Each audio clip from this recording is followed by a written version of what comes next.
It's not a lot of spare time, but you have to make it. I keep an award-winning blog, which is Kate and Conservation, which is actually aimed at slightly older people. My main audience is sort of 25 to 35, so I get to kind of explore some of the issues which I don't do at National Geographic Kids, which is more like things like the badger cull, ivory trade, reducing plastic waste, and some of those perhaps more intense things that we have to react to immediately. And I can perhaps delve into more of the political side and things like that on my blog. And I campaign. That's a huge part of what I do, is going out on marches. The last sort of 5 or 6 years, I've gone to many different marches. Some of the things I mentioned there was sort of to do with lions, fox hunting, obviously trying to stop fox hunting and keep the ban on fox hunting. Elephants, dolphins, a range of different species that have issues, everything from Taji Cove slaughter to, like I say, the badger cull here in the UK. And that's me. So that's my blog, my Twitter, and I'm just very active on there. And that's sort of how I see my contribution to this wider topic. Thank you very much. I've been on panels with prime ministers and presidents and business leaders and many others who feel they're terribly important, but they have really impressed me. So just give you a big round of applause, I think, for these people. It does give me hope for the future when I listen to the passion, the articulate nature of the discussion and debate. Often when you speak to people who take decisions in life, including senior politicians, they haven't got half a clue compared to these people. So I think it is so important that the younger generation speak out. It's so important that they campaign. It's so important their voice is heard. So it's wonderful to have them here today. Do we have any questions from our audience based upon some of the issues that have been raised? Put up your hands if you've got a question. I can start by all means, but I'm sure there's a question out there. Come on, someone, right. I'm going to send the mic, Emily, because someone can they just take a... Thank you very much.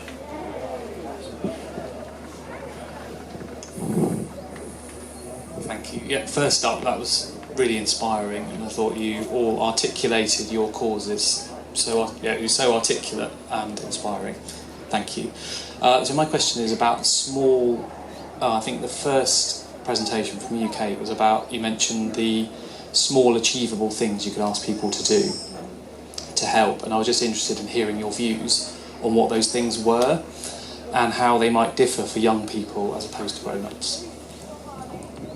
Thanks. I think that is a big part of trying to encourage and engage young people, because I think it can be scary to be bombarded with all these ideas of we're going to lose all the elephants, we're going to lose all the lions, this is a disaster.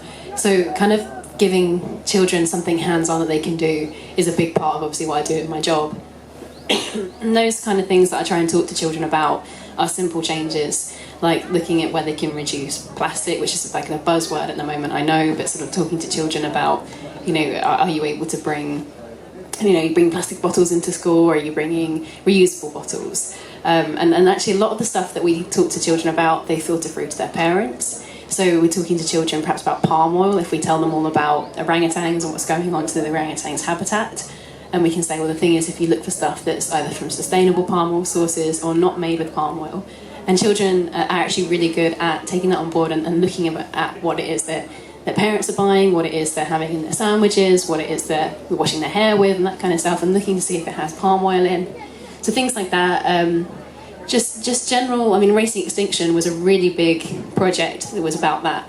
And I don't know if anyone here saw the Racing Extinction documentary, but it was trying to encourage, start with one thing, was the hashtag campaign for that. And that was encouraging people to think about, to make one pledge of something they're going to do differently to help the environment after seeing the documentary. And one of the things that they suggested there was meat-free Mondays, because that feels like, it's quite scary to say to children, go vegetarian or something like that, but saying to them, try meat-free Mondays. And a lot of kids got on board with that.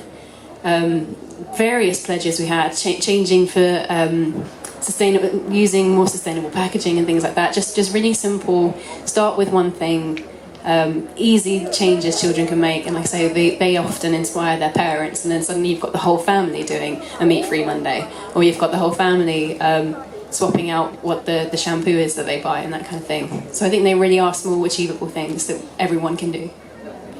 Can I ask, Bella, you're obviously producing your programme about elephants for BBC Three, which is for a young audience. Do you think, because you're young, because you're passionate, because you've gone out there, that's going to have a bigger impact on young people that you're reaching out to through that television programme? Yeah, I think that's really important to have young people kind of influencing other young people, because sometimes I know from speaking to my friends and also just from personal experience, when you see these massive issues and the critical condition that we are in, sometimes you feel an overwhelming sense of hopelessness. But when you see that it is possible, even when you're younger, to do something about it and to go out and try and make a difference, I think that's really important. And also sometimes it's easier to relate to other people your age. So that's another reason why it's important to get young people involved and starting that conversation. Alex, I'm going to pass this to you because you're obviously writing a book aimed at young people. Now, I speak to young people quite a bit and they don't often read books these days. So are you hopeful they will read your book because of who you are and the way you've written it? It's your story. So, yeah, my book was based off an idea of Sam Stern, who's a young cook, and he made a similar book, and it was from his perspective on cooking and how some people find cooking really uncool, so he made it into that cool, so it wasn't seen as being uncool. So I think I'm following that basis at the same time, and I know that I like that book personally, so if I like that book and that style, I know that there will be people similar to me that will hopefully like the book. And I know it's not just aimed at my age group. I hope that anyone, it doesn't have to be just teenagers, it can be anyone, any age that can read my book. And hopefully then that inspires them, hopefully from a young age, because then that'll work well for everyone. Have any other questions? We've got one coming up the back. Hi, thank you for your stories, they're really inspirational. Just wanted to ask, how would you make conservation cool in school? I've got 2 children in secondary education and it's not something that you talk about. So what would you do? What advice would you give? James, that to begin with, because you strike me as someone who's thinking about this probably more than many others. Yeah, so how yeah. do you make it cool, James? Well, some of the things that we've been considering in our plan were getting celebrities on board. That's one, they have a major influence on young people, especially with social media. So if they're pushing out the message, younger people will want to be involved. Particular celebrities that haven't spoken out yet, that appeal to you as a young person, you think you'd like to hear more from on the environment? Any names? I don't know really, because well, the main people I'm involved with are conservation celebrities, but a lot of people I think are really influenced by pop stars. Yeah, I'm not one of them, but yeah, the majority are. So that's one thing. Other than that, one of the things we've been looking at is making being able to work in conservation, do volunteering, more accessible to young people, because with a lot of charities, you can only volunteer after the age of 16, so a lot of people feel that that's inaccessible to them. So that's something else. And then one other thing was, other than focusing on wildlife, I think, from my experience, I think that people our age will find doing more of the protesting against bad things, like everyone on this panel has been doing, taking a stand for wildlife. I think they consider that more of a cool thing than going out and badger watching. There's nothing wrong with that, we all do it, but yeah, I think that's the way to get through to them. Yeah. Can I bring Beth in on that, because campaigning and sort of being cool campaigning, there's a certain element of connection with young people. Are you finding that through some of what you're doing? Yeah, definitely. I mean, as mentioned, I think celebrities are a huge part of what we're doing. We've seen celebrities like Ricky Gervais speak out about trophy hunting on social media, which, if anything, just raised awareness that it was actually still happening. People don't realise that it's still happening. For me, as an ex-volunteer, I find that helps. I think nowadays on social media, people like to be outraged about stuff. People like to have an opinion and like to stick it to the man almost. So I think that is the way for me to get young people involved, is to say that we're sick and tired of the older generations going and killing all of these animals, making laws that are detrimental to all of these animals. So as the youth, it's our job, and we're going to do it, and we're going to stand up and make the changes. Georgia, any thoughts on this from your side?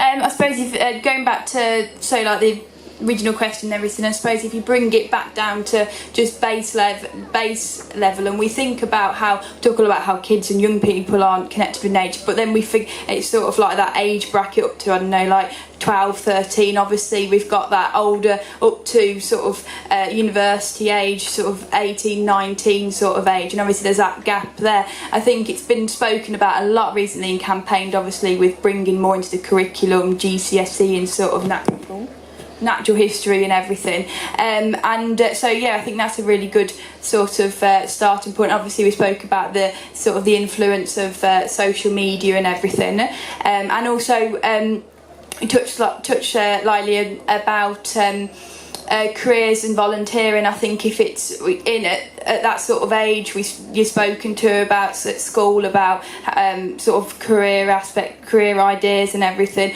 Talking about sort of like the importance of it and telling young people and talking about how it is a potential to go down sort of that sort of idea of it as well. Another question from the audience? We've got one on the front here. Charlie Moss, thank you. Hi, first of all, can I just say I get nervous in sitting in an audience. I know some of you guys, and it's taken a hell of a lot of courage to get up there and do what you've just done.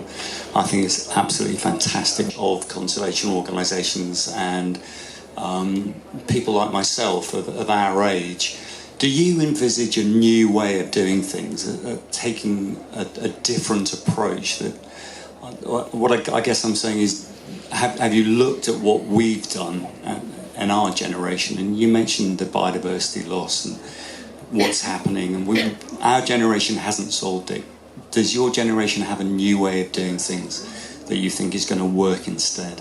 Yeah, that's a brilliant question. You're the most articulate young person I've come across in a long time. So I'm going to give you the first opportunity. If I asked you what was wrong with conservation today in terms of big NGOs, you're all familiar with it, what would you say that needed to change? I think in my generation there's been a rise in the independent activists. So I know lots of my friends, they go out and they go to campaigns and marches and protest against things that they feel they need to change.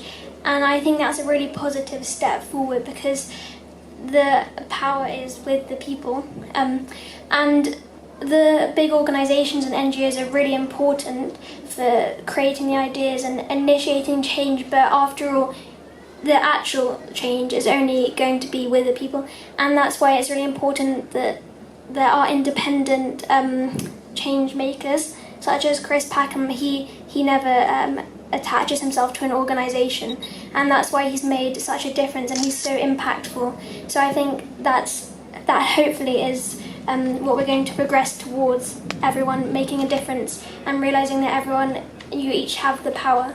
Thank you. Okay, can I ask you, because you've been obviously on a lot of marches with me shouting and other people, what's your view on the conservation movement at the moment, where it's going right and where it's going wrong?